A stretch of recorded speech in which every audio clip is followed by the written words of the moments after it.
Magandang umaga po. Ako nga po pala si Jeremy Tiangan. Ngayon po ay tuturuan ko kayo kung paano magluto ng pininya manok.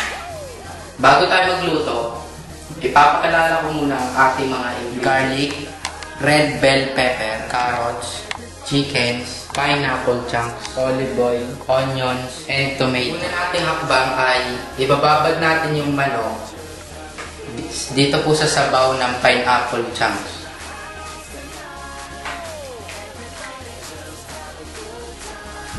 Magantay po tayo ng 20 to 30 minutes. Ang pangalawang hakbang po natin ay ilagay ang cooking oil sa kaserola. At kapag nakita na po natin mainit, ay isabay na po natin ng bawang.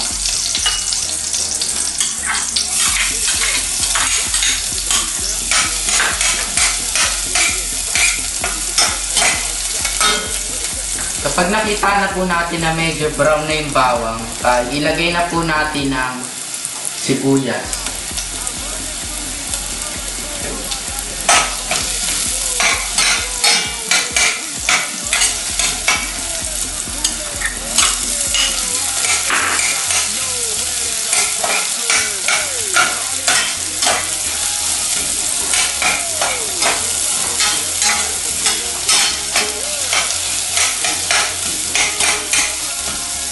At sunod po ang kamatis.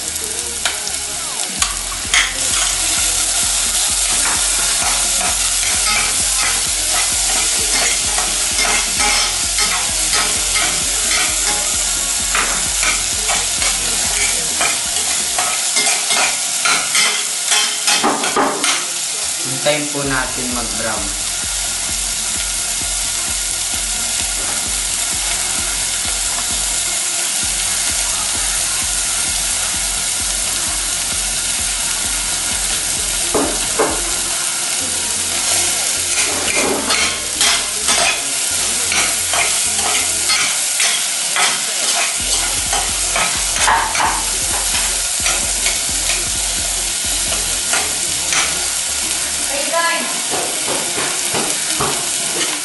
Kapag nakita na po natin na brown na ang lahat, isunod na po natin ang manok.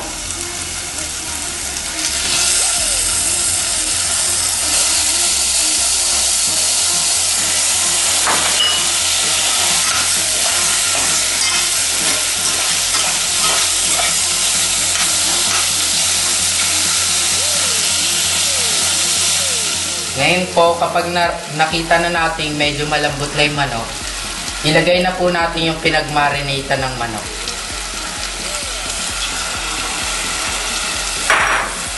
Haluin po natin konti.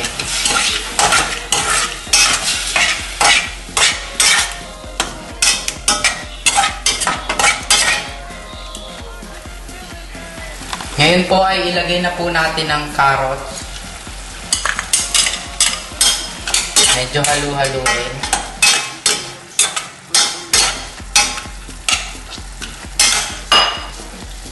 At takpan po natin upang lumambot ang carrots at ang manok. Maghintay po tayo ng konting oras.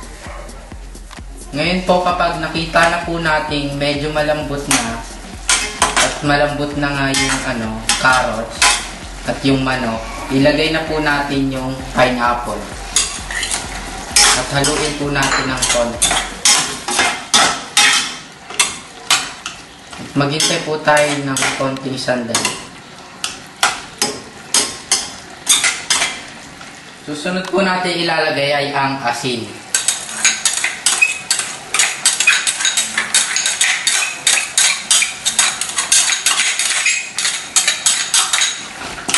Haluin po natin para kumalat ang lasa.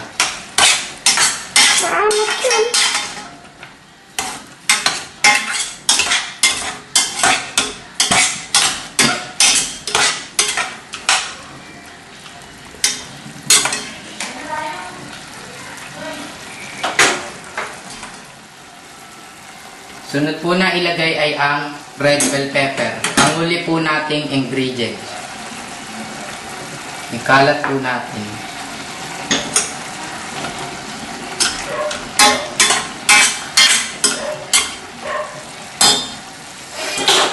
Ngayon po ay takpan na natin at patayin na.